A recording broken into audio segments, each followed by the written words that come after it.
Hello and welcome. From all of us here at Ex Libris, we hope you are safe and well. Today's webcast is Supporting the Move to Online Learning, Best Practices from Leganto Customers. This event will be recorded and circulated within a couple of days, and if you have any questions, please send them in through the Q&A box at any time and we'll address them as quickly as we can. And with that, please allow me to introduce my guest speakers today, Rosemary Arneson and Jessie Ransom. Rosemary, please tell us a little bit about yourself. Okay, well, what can I tell you about me other than what's up on the screen? I have an adorable dog named Eugene and an adorable cat named Abigail. They are not here with me, so they will not be interrupting this presentation. I've been in the library business for longer than I really care to talk about or admit to. And boy, has it changed. And I thought it had changed a lot before we got to March. Bob asked me to explain my quote about the building is closed, the library is open. I started using that in emails that I was sending out to the administration and to the faculty as we started contracting our physical presence and reducing the number of hours that we were open, and now we're completely closed. But the library is still there, and I really don't want people to think that we've closed, because we are still offering services, and that's a lot of what this presentation is about. I love it. Thank you very much, Rosemary. I love that quote. I will attribute. Jessie, tell us a little bit about yourself before we get started. Great. Hi, everyone. My name is Jessie Ransom. I'm the Teaching and Learning Product Specialist for Ex Libris. I have an MLIS from the University of Washington, and I've been with Ex Libris for about 5 years now. Before that, I worked in reference and circulation. I also have a dog. I have a gigantic dog. He's a wolfhound mix, and his name is Tucker. He is home with me here today. I am hoping he won't be interrupting me, but he's always very interested to hear what I have to say, and today is no exception. Excellent. Thank you very much, Jessie. With that, Rosemary, take it away, and I will click on your behalf. Okay. So, Bob and other Ex Libris folks, Jessie and others, reached out to me. I was going to do a presentation on why we went to Leganto for the Ex Libris Directors Forum that was supposed to be earlier in March and had to be canceled. So I've adapted that, because we're all adapting everything that we do these days. Next slide. So a little bit of background, and by the way, those of you who have not visited Mary Washington, and I hope you will come to visit, this is a picture of the tree houses, our double-decker carrels that are on the 3rd floor of the library, and a popular study venue for our students when they're on campus. Next, please. So a little bit about Mary Washington. We are a public liberal arts institution, primarily undergraduate. Pride ourselves on a high face-to-face, high-touch education. So the adjustment to remote education has been quite dramatic for many of us. About 4,400 students. We hope they'll all come back when this is over. Next. So I direct 2 libraries, or I did. It says here that the Stafford Library will close at the end of 2020. We have basically closed it now and moved those staff over to Simpson Ubrary. We've gone through a lot here at the UMW libraries. One of the biggest changes was going to Alma and Primo in 2016 after being on VTLS Virtua forever. It was a huge adjustment for staff and for me, and we did it as part of a cohort and did it in 12 weeks, and we're still here to talk about it. Next, please. You can see by the numbers here on this slide, our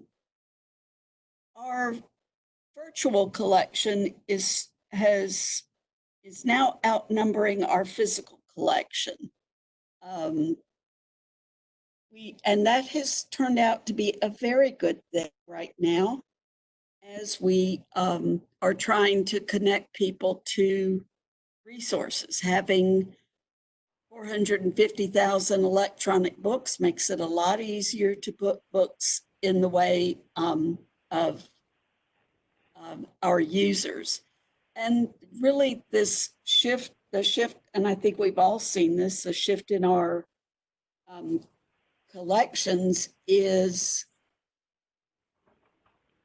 one of the things, we're all seeing that, and it's one of the reasons that we thought Leganto would be a good product for Mary Washington, because it was a way for us to connect our these rich electronic collections with our students. Next.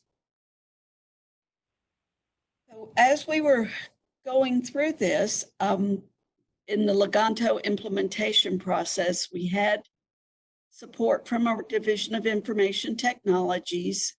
They run Banner particularly, which is where we get the class and faculty and student information. Our Division of Learning Technologies, in the summer that we were implementing Leganto, DTLT went through a complete staff turnover and change of focus. The fellow who started out working with us, who was the Canvas administrator, resigned in the middle of the process. Now we have the Division of Learning Support, and they support Canvas, and we got through that. Next, please. So this was some art that appeared in our shelves. They did not use a library book the artist did not use a library book. Next, please. So as part of a planning effort several years ago, we started talking about how we wanted the library to change and how we needed our services to change to meet the changing needs of our students and faculty. The Hurley Convergence Center that I mentioned on this slide is a building that's adjacent to and connected to the library. It's really beautiful. It's only about, well, I think we opened it in 2017, so it's still new. Lots and lots of technology in there. There's a bridge that you cross to come into the library. I sometimes refer to it as the time tunnel. You go from 2014 to 1989, and it's a bit jarring sometimes. But the Convergence Center has units like the Teaching Center, Division of Learning Support, many of the IT offices, the Writing Center, the Speaking Center, the Tutoring Center, and we are continuing to look for ways that all of these units can work together. One of the biggest things to come out of our planning meeting was the idea of eliminating barriers. And as many of you know from conversations about open and affordable educational resources, textbook affordability is a huge barrier to student success. And we decided that we would take on open education as a UMW Libraries initiative. Next. So that's where Leganto comes in. We know that we have these rich collections, both electronic and physical, and we know there are faculty who are out there, excuse me, it's spring here in Virginia, and I'm allergic to it. So grab a sip of water. So the students are looking for the stuff we have, but they don't necessarily know how to look. The faculty are doing things like adopting books that we have as electronic books in our collection. We saw Leganto as a way to build the bridge between the good stuff we have and the stuff that faculty and students need, because it makes it easy to populate a Canvas course with the resources that we have. Next. So we started last fall, which now seems like years ago, with a small pilot, working with some faculty who we knew they were using some good online tools. The DGST 301 and the English 386. This was a faculty member who we had not invited to the pilot, but he found the reading list link in Canvas and started asking questions and started using it. So he was our self-taught pilot participant. Next. So we reached out to faculty, asked for their reading list. We worked with them to populate the reading list, which is what we call it. Put the link in Canvas, it says library reading list. And then started some promotional efforts. We weren't doing a huge push on promotion in the fall, partly because fall is just crazy and everybody's trying to push everything, but also we didn't want to I didn't want to overwhelm my staff by throwing too much at them at once, since we were really still learning how to make the Leganto workflows work well. We did most of the work, except for my one enterprising person in English and Digital Studies who did a lot on his own. But we were doing most of the creation of the reading list. Next.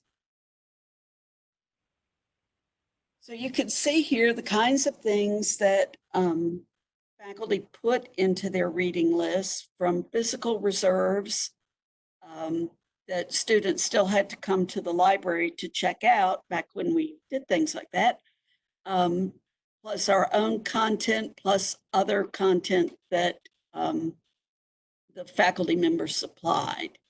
Next.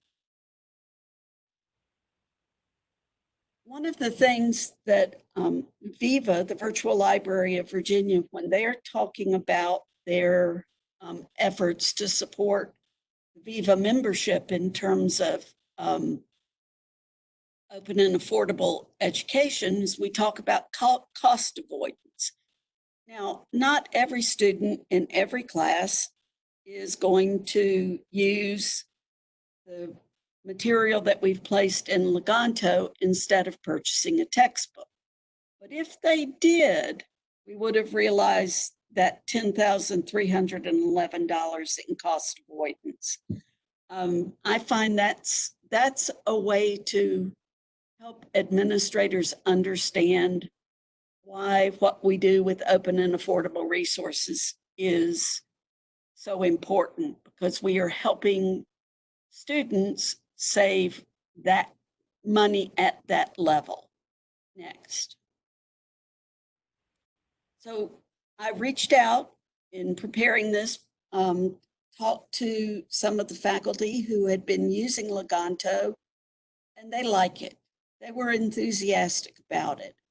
The digital studies person He has some comments that I will be passing along to Ex Libris. He found some parts of it a little clunky, but I think some of that was because he was teaching himself. And some of it is that he wasn't necessarily thinking in terms of library language. Sometimes we have to stop and translate ourselves to our users. Next. The students liked it. I really, this was heartening to me. It makes me happy when we make students happy. And when they say things like, I don't have to worry about paying for another textbook. Mary Washington student body, they're fairly middle class. We're not like some institutions where we are reaching a lower socioeconomic level, but there are plenty who are pinching pennies. Tuition is expensive. Books are expensive. I've had a student tell me they had to decide between groceries and textbooks. You shouldn't have to make that call. So I feel like what we are doing through all of our open and affordable efforts is really helping students. Next, please. I think we all know that image. Next. So back in the 1st of March, our spring break was the first week of March, and I took the week off and I spent it down at the Outer Banks with my dog and some rain, and thought life was good. And then I came back and we start the Monday morning, March 8th, there's the meeting with the provost to discuss what then was a possible move to remote instruction. And the meetings just started escalating, and the pace of everything started escalating. By March 16th, by March 16th, we were doing all remote instruction. We were continuing to have the library open from 8 to 5. And many of our students, we're a primarily residential campus. Many of our students were remaining on campus. The March 20th, we finally got added to the page of academic resources for students. We're not bitter, but it took a while for those above my pay grade to recognize that, hey, we were doing something too. As of March 23rd, we went to staff only and most staff working remotely. March 27th, they announced that all students were expected to move out of residence halls. And then just this week, the governor extended the stay-at-home order to June 10th. And we've escalated, we've increased the number of people who are working from home. We still have some people coming in every day to check, make sure the mail got in and check on the building, make sure we haven't sprung another leak. We do that sometimes. And also to keep up with scanning. So next, please. From the moment I got out of that first academic affairs meeting, I started brainstorming with my staff what we could do to continue to support remote instruction. And I will say this here, my staff has been wonderful about adapting to this. They've been so flexible and willing and eager to help any way they can.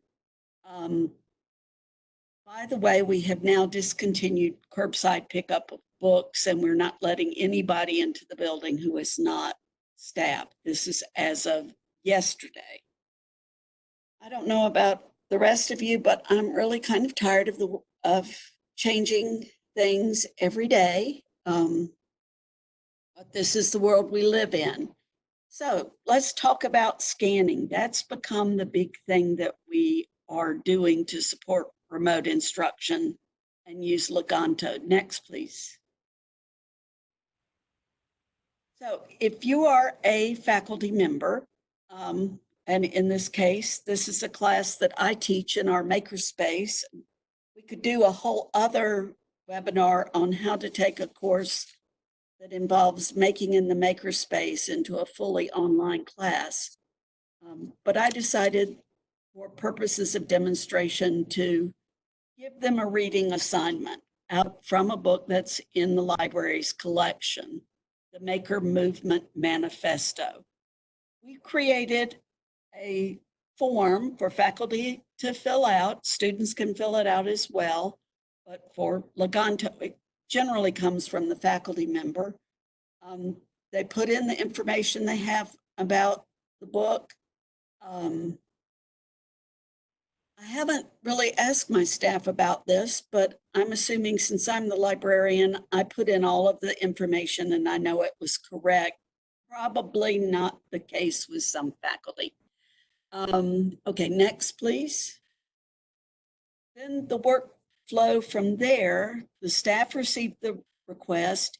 If we have the book as an ebook, we will add that link, go ahead and add that link to the course list, to the reading list in Leganto.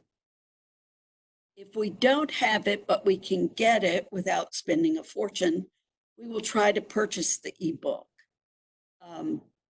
If none of that works, if an ebook is not available, then, but we do have the book in the library or the faculty member has it on reserve, we will pull it and we will scan it. Next, please. So on the staff side, this doesn't show very well, and I'm sorry, but the staff do the work to create the Leganto reading list. And they basically make the magic happen and populate that up into Canvas. Next. And at the same time, well, probably not right at the same time, they are working on our scanning equipment and scanning the materials that people have requested. I see a question, if the PDF is formatted to be accessible. As far as I know, yes, the question is asking if the accessibility features still are there when a user downloads it. I'm going to say yes, and I think Jessie just said yes. Yeah. Okay, next, please. So after it's scanned and it's online, you get a magic email from my staff that says, "Hey, we've done it. You'll find it in Canvas, and we're good to go." And I know I'm the boss, and I know I did ask them to be expeditious about this because I was trying to put this presentation together. But it's amazing how quickly they do this. Next, please. And this is what it looks like in the Canvas class. I think it's still draft here because I probably had not published it at this point because I'm really not asking the students to go read this chapter, but it's there if any of them care, and they can. Next, please. So we're keeping a running total of our scanning request. We are still at this point doing some scanning for interlibrary loan. I took those out of this total. But you can see this is as of a couple of days ago. We've been scanning a lot. I think the actual total is close to 6,000 pages. And for most of these where it says classroom instruction, we have then loaded it into Canvas so that the students have easy access to it. Next, please. So issues, we're all still figuring out this remote instruction business. There are students I keep hearing from students who don't have computer or internet access. And that was one reason I tried to keep the library open as long as we did, was knowing that we were a place where they could get a reliable internet connection and have good have good computer access. We're upping our direct communications with students. A lot has been directed mostly to faculty at this point. And students don't know that they can request scans of maybe things not related, not a course reading per se, but maybe a scan of a chapter of a book that they need for a research assignment. The last couple of weeks, we really have, I think, just all been trying to run as fast as we can to keep up or get ahead of the tsunami that's coming. I see a couple of questions that have come in. How are they capturing student perspective? For the responses to the pilot, that was mostly by talking to the faculty and asking them for their faculty feedback or their students' feedback. I think one of the classes was a class taught by the head of our writing center, and she had asked some questions specifically on her course evaluation.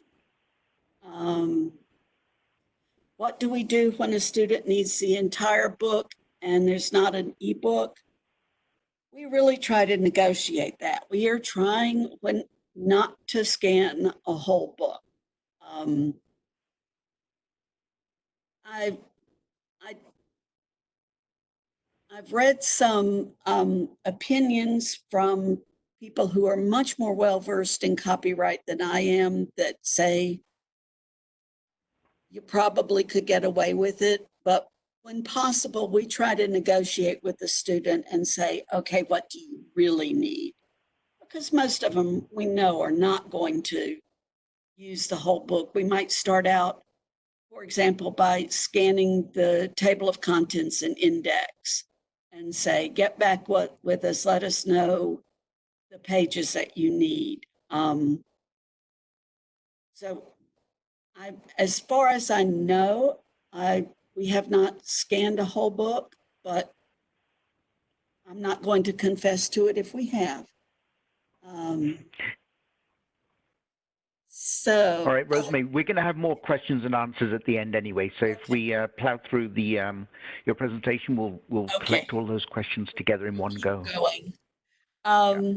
Okay. And at Mary Washington, we do have faculty who just don't want to use an LMS. They want to do it their way. I was working with a faculty member earlier this week who had, one of my colleagues had made some videos for her on doing library research, and she put them on her page. And as I looked through her page, it's like, oh, well, maybe that shouldn't be on a public web page, some copyrighted materials, but I'm not the copyright police, so I'm not going to worry about that at this point. Next, please. We have seen some uptick in the courses with activity. It's still really early to tell. The reason it was high at the 1st of January is that's when classes are coming online. And then you see for the week of March 16th, that's the week we went fully remote. And so suddenly more and more people are doing things. Next, please. So what are we going to do next? First, we're going to try to survive to the end of this semester. And I think everyone probably is feeling that way. We're still scrambling, trying to get what the faculty need and what the students need to them. Once the dust settles a little bit, we're going to, the university has announced that all summer classes will be online, will be fully remote. And right now, I haven't reached out to the faculty who are teaching in the summer because I think they're scrambling like the rest of us. But we will start reaching out to them as we wrap up this semester and start moving into the summer to see if we can identify the materials they need and help their students get access to that. I will be reaching out to the faculty who've used Leganto to get their feedback. The university has not made a decision yet about exactly how or if they're going to do course evaluations. We are currently doing a student survey, and we are asking them questions about this, so I should have some information from students as well. Then over the summer, as we hope that we return to whatever passes for normal, we will start a marketing push for the fall, using the information that we've learned.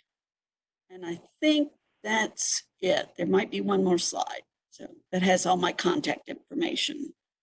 So, questions?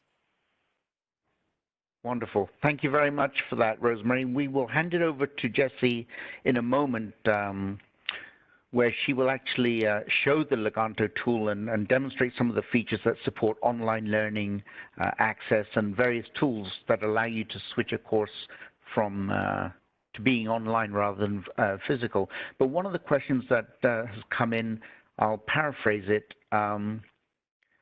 Have recent events affected your thoughts about future collections development? And how does this Leganto tool inform those decisions? In other words, how does this change things moving forward? I think our trend of having more things in electronic format is going to continue.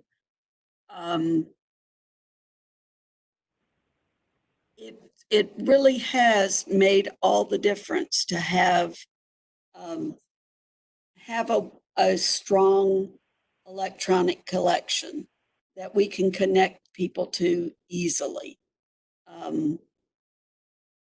Mary Washington being the kind of institution it is, we will probably always be buying books, but we're probably going to be putting more and more and more of our money into the electronic resources. Got it. Rosemary, correct me if I'm wrong, are there two, maybe it comes back to your slide earlier on where you showed Leganto as being the bridge, are there two really broad areas of problems? First is making, when you're talking about remote distant learning, the first one is making information accessible electronically, in which case you have to digitize it, you have to scan it, you have to add it to your collection and so on. So there's that part of the problem. That's completely unrelated to how you make that accessible to the students through your LMS and how the faculty embed those resources within reading lists such as Leganto. So there's the digitization process, but then there's the different challenge of making faculty, making it easier for them to find the resources that are now available within the library and attaching them to the reading list. Is that an accurate summary, or have I got it wrong? That is an accurate summary. Even before everything went wackadoodle, my scholarly resources or scholarly communication librarian was looking through, he had a list of texts that were requested through our campus bookstore. And Paul was going through that list, identifying books that we did have as ebooks in our collection and informing the faculty of that. It seemed like we were starting to see a real uptick in that. What I am, Paul and I both are part of an open education group working here on campus. We were having conversations with the bookstore and with the OER group and the registrar's office about how we can make this a smoother process. The registrar's deadline for knowing certain things about courses and the bookstore's deadline for knowing what textbooks are needed were not in sync. So we were trying to get that all synced up. And I was trying to make sure that there was a cycle where somehow that information would come to the library so we could speak to whether or not we had resources that supported the class. In Wonderful. The best of all possible worlds, I'd also like it to loop in to the liaison librarians who could then offer other support like instruction. Thank you, Rosemary. Jessie, why don't you try to bring some screen time to some of these topics that Rosemary's introduced us to? Okay, great. Hi, everybody. So again, this is Jessie from Ex Libris. I will be showing a little bit of Leganto, so you'll be able to see some of the things that Rosemary's been talking about. I'm going to point out some of the features that University of Mary Washington and many of our other customers are using right now to support the move to online learning. And I'll also share some tips to help you transition faster. I'm logged into Canvas right now as an instructor, so I can access my Leganto course resource list from here. This is the experience that students have as well, so they can get to it directly from the course. And now we can see all of those resources that are part of this particular course. These are, as I'm sure is the case at many of your schools, some of these are physical resources that are available through the library. And then, of course, many of these are also resources that are available online. So as an instructor, I have a couple of different options for adding things to my list. I can search the library directly and bring back all of the different types of resources that are available through the library collection. What's available might have changed for you compared to what you would have had, a couple weeks ago, especially as many different publishers are providing access to resources at no charge temporarily. So if you are adding those resources to your discovery layer or adding those resources in Alma, your faculty will be able to discover those alongside everything that you previously had, and can, of course, very easily bring those resources into the list. One of the nice things about Leganto is that, as we drag and drop these resources in, it will automatically link out to the library collection. So students will be able to access it through those library links. So there's nothing that the library needs to do to make sure that students will have access to these resources, especially off-campus access to these resources. And we're able to use all of the proxy details, for example, that are being managed in Alma. So this is, of course, something that faculty, are always doing with Leganto.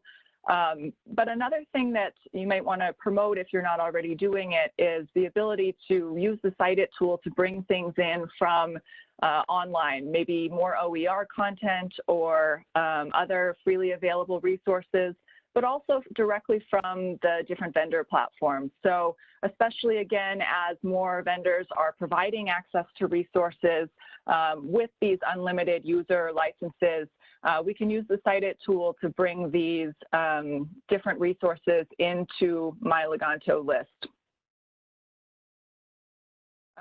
Rosemary has mentioned a lot of work that they're doing with digitizing resources for courses.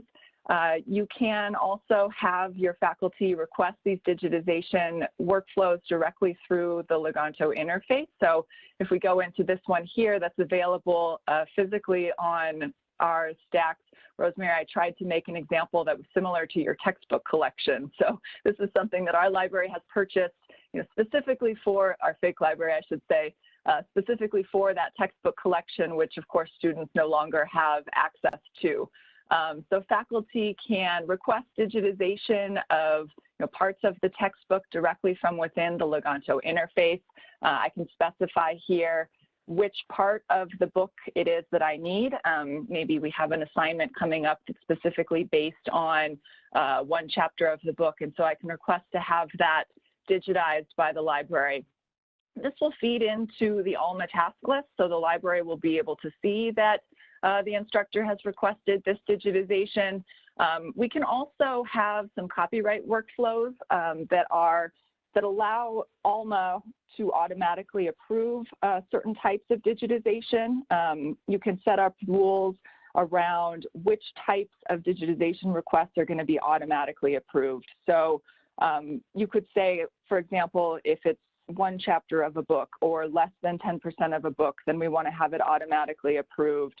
If it's one article from the journal or whatever it may be, you can set up those kinds of rules. And so that's just another example where the library doesn't need to make that evaluation or think about that. It's really about freeing up library staff to be able to focus on the things that do require some more attention on your part, situations where it is a bigger request than just one chapter, for example. So we can take care of some of that work automatically here by setting up those digitization and copyright rules. Once the files or once the resources have been digitized, we can, as Rosemary mentioned, the library can add those digitized files to a citation. So we can see that here in this other book chapter from the library. Something that you may or may not be using today. I personally have never before seen a use for it, but it is possible to hide physical availability. So I can go in here and say, I don't want my students to see this. This, I will say, is not something that I have ever really promoted before because I couldn't imagine a world like we are in today. But it is possible to hide physical availability. And in this case, when my students take a look at this list, I'll show you what that looks like. They'll be able to see that digitized file here, but no longer see that physical availability from the library. You can also, going back to copyright, I know copyright is a really difficult issue right now. You can also put in a copyright notice here, so you can have a statement that displays to students as they're accessing these resources that you have scanned. So that's a nice thing you can customize that notice that will display so that it meets, how you're talking about copyright, the types of things that you need students to know about, especially with these scanned files, what they can be used for, what they can't be used for, and all of that additional information. In addition, as you know, there's a number of different options available for how reading lists are going to be published to students.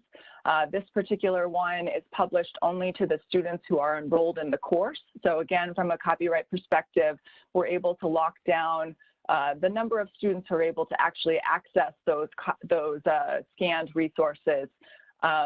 Canvas is actually doing that authentication for us. So as students are accessing their course through Canvas, we know that they are actually enrolled in that course and able to access those resources. So that can help kind of ease some of that concern, Rosemary, like you said, with not having things available on the open web that really shouldn't be. So with Leganto, we can lock those resources down to only the students who should be able to access them. Everything that the instructor does here in the Leganto interface feeds directly into ALMA workflows and into my ALMA task list. So I have some tasks associated with reading lists and tasks associated with citations as we get different types of requests. I'll also have a task in my task list for that digitization workflow that I just initiated from the instructor side. So everything that your instructors are doing feeds into the work that you at the library need to do in order to support providing access to these resources for your students. If we go and search for the reading list that I had just been looking at from the instructor side, we'll be able to see what's going on with some of these different citations. I'm going to go ahead and work on this. And here we can see some of those new details. Here I have the alert. This is something that the has a digitization request in process, so I can see that. I can also see here that the copyright has been approved automatically and exactly why the copyright has been approved automatically. I can, again, keep track of that. This is the article that we just added from the discovery, as well as the ebook that we added from the cited tool. So I can see all of that information, but as always, Leganto filters out the ones that I actually need to pay attention to. So we can see that these two e-resources have been automatically marked as complete, so I don't need to do anything with those resources. I can narrow this list down to focus on the ones that are not in complete status, and now I can see the ones that do actually require some sort of work on the part of the library. So in this case, it's that physical item with the digitization request associated with it. If you do now have a lot more e-resources in your collection than you did before, or access to a lot more e-resources and ebooks especially than you did before, you will, maybe you're aware of this or maybe you're not, but there is a job available with Leganto that will suggest alternate resources for your physical items. So you can run this job on your courses. You can specify if you want courses starting after a certain date. You can run this on a specific course or courses or citations that are in a specific status.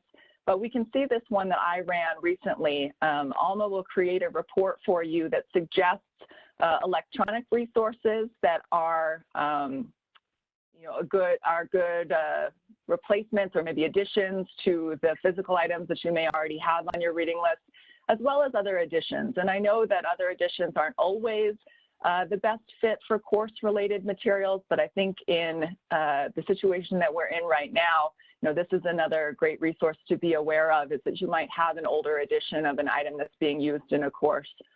I can see the report here.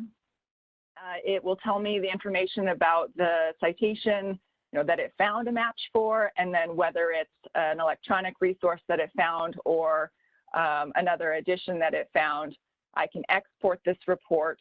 And then with Leganto, we can add the electronic inventory to the citation on a reading list. So, assuming that we had a reading list that had already been in process, I can go in here and add these other formats and additions. So in this case, there was that electronic resource that matched this. I can specify here if I want to add this as a second citation to the list or an additional citation to the list, or if I just want to add the inventory. So I can add the electronic inventory to this citation, and now students who are working on that list will be able to see the access to that e-resource. So again, if you do now have access to a lot of ebooks or other electronic resources that you didn't previously have in the past, it might be worth running that job again to see if that's if you do have some additional inventory that you might be able to use. Another thing to point out is that there's also this process and enrich citations job. So as you do the rollover from this term to the next term, you can have Alma and Leganto check against the citations on your reading list to make sure that your library does still have access to them. I know that a lot of this access that the publishers are providing is temporary. So you'll be able to check and see if resources that you had right now, if you still have access to them in the fall. And then the last thing, I've seen a lot of questions come in, so I want to give us time for that. But the last thing that I want to point out is that you also have quite a bit of data available to you with analytics with Leganto. As you know, you can report on what's being used in your reading list across all of the different reading lists, as well as the usage of those, how many students are accessing those different resources. There's a new report that I put in the community zone here in the Leganto course reading list folder that lets you report on the physical items that are on your reading list. So here we can filter down to specific reading lists. You can filter by the tag on a reading list if you wanted to see just the ones that are tagged as required readings or tagged as essential readings. We can filter to a specific year or specific term. If you do need to see, for example, all of the physical items that are on reading lists across all of your courses, take a look at this report and it will give you that information here. So if you are thinking about whether or not you can get access to electronic resources for some of these items that are being used in the course, analytics is a great tool for getting that information rather quickly.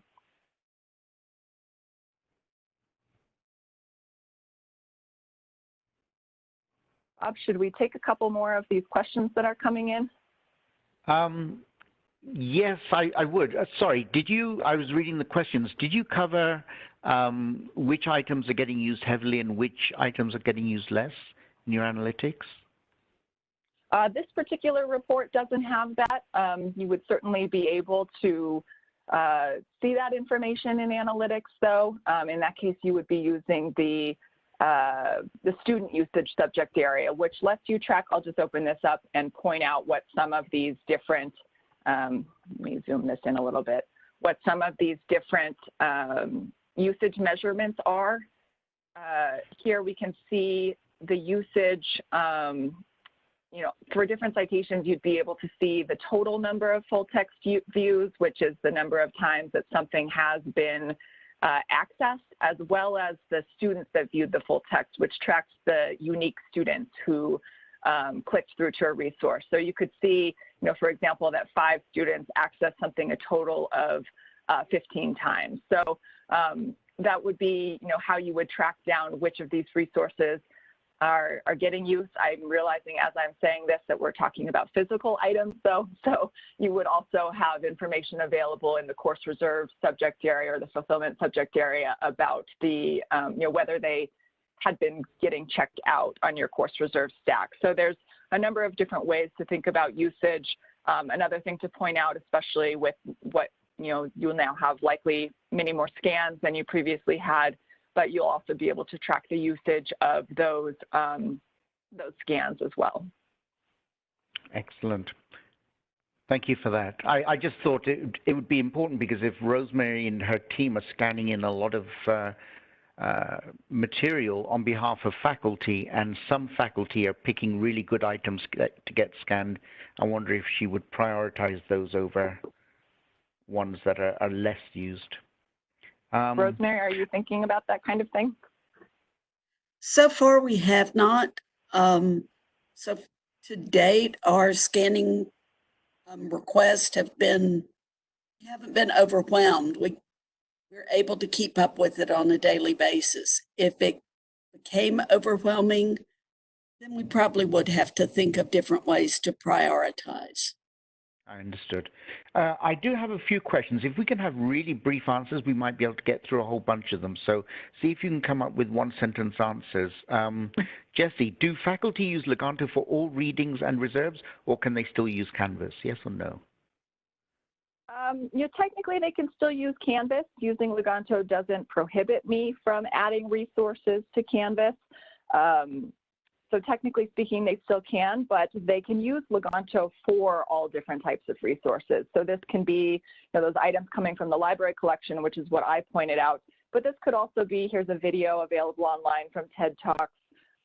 This is an article for a chapter from Open Textbook Library. So they don't necessarily have to be library resources. So in that sense, they're they don't have to have some of them in Canvas and some of them in Leganto. They can manage all of those resources in Leganto. Got it, got it.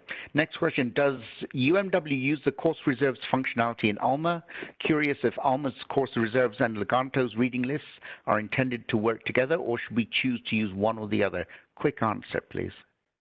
We have been using the course reserves. They seem to work pretty well together, course reserves and Leganto. Earlier, right after our pilot, I was having some trouble distinguishing between Leganto and reserves and trying to look at some of the analytics. But I think we've worked those out. Got it. Another question for you, Rosemary. Which vendors are you using to purchase ebook versions of textbooks? When most of our ebook collections are really not textbooks per se, they're not, from a commercial textbook publisher, but we have access to Wiley eBooks, Oxford, many of the Springer, the big library vendors, and those. What we were finding is that faculty were selecting books from those publishers to use as textbooks or required reading. And so we connect them to them. Got it. Thank you. It's such a brilliant question. I have to ask it. This isn't related to anything, but are the staff that are going into the library getting hazard pay? I mean, isn't it risky? It is risky. One of the questions. And the Commonwealth of Virginia, we are a state institution. The Commonwealth does not have a hazard pay provision for staff.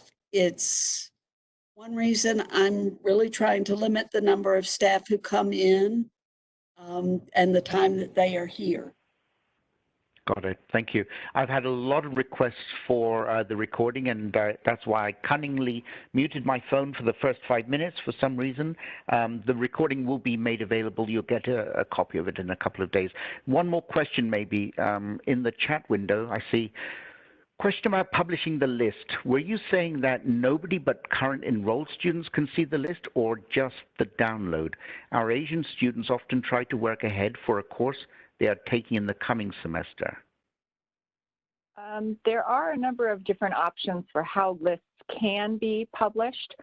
This particular one is published only to the students in the course. One of the options that's available is that it can be published to anyone affiliated with the institution, but only students in the course can access the uploaded files. So if you need to do that, that's something that you can do. You can also say that all of the whole list and all of the items on the list and the files are available to anyone affiliated with the institution, or lists can be available to anyone anywhere as well. So as part of the publishing process, you can specify how that particular list should be published. Thank you. Last question in order to, oh, really, this is the last question. If you don't want to have the automatic copyright clearance, is it possible to select multiple citations and approve multiple citations at once? Yes, you can work, I'm not going to switch over to the reading list, but no, yes, no. On the citations, you can select multiple citations and then change the status of them, the copyright status of them. Wonderful. Thank you very much, Jessie. There are many more questions. They are more to do with library logistics, just running the library in this day and age. We just don't have time to cover that right now, but I think we ought to have a webinar just about that. With that, I'd like to thank both Rosemary and Jessie for your time and sharing your insights with everyone. And for everyone joining, take care and see you soon. Bye-bye.